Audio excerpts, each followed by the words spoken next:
Hey everybody, it's your buddy Leif with a special Black Tot edition of Drinking Through History bonus features. Well, what in the heck is Black Tot edition? What are you talking about? Well, today, on July 31st, it's the commemoration of a day which today is referred to as Black Tot Day.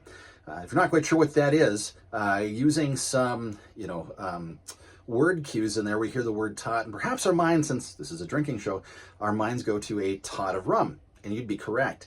And this was part of what was not quite 300-year time-honored tradition that's taking place within the British Navy. About 1655 or thereabouts, it began the practice of the British Navy to be using more than just water on board its ships, because one of the problems during that time frame is water could go bad or run out. While water is aboard their sailing vessels and in their naval fleets, algae could actually begin to grow in the barrels. They switched to beer, and beer works out for a while, but that too could go bad as well. And so they end up switching to rum. So daily on a lot of British sailing naval vessels, between noon and 1 o'clock or thereabouts, there would be a time for what got referred to as the daily tot of rum. It helped keep spirits going, and it wasn't too bad of a thing, good for morale and all of that kind of stuff. The advantage of using rum versus beer is that you're not worried about storage. You're not worried about it going bad. This was a little bit higher proof type of rum, so this is more than the 40% alcohol that we're used to today is kind of a standard issue. It's higher dosage of that.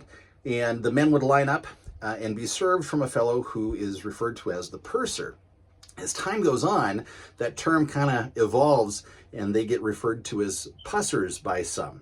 So if you're thinking of Pusser's Rum, that's actually exactly where they get their name, Pusser's Rum, from, is from that switch within the naval vernacular, if you will, as to these gentlemen who are responsible for the distribution of the daily tot.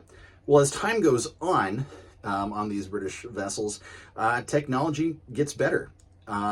They go through World War I. They go through World War II. And finally, technology is catching up to such a place along with heavy machinery that's being operated. If your mind goes to that wartime footage from World War II of the destroyers that have the massive guns on deck that they're spinning and doing naval bombardment on beaches, say, for example, during the invasion of Normandy, there's some pretty hefty machinery that's being used.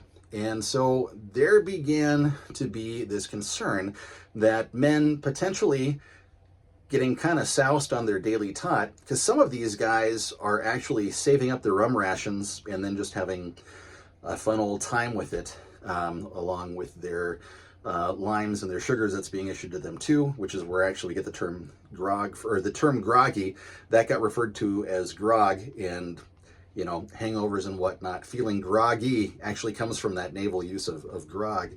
It was decided that perhaps with all this heavy equipment that is now being utilized on Royal Navy vessels, along with the technology, perhaps it's best we just eliminate that possibility.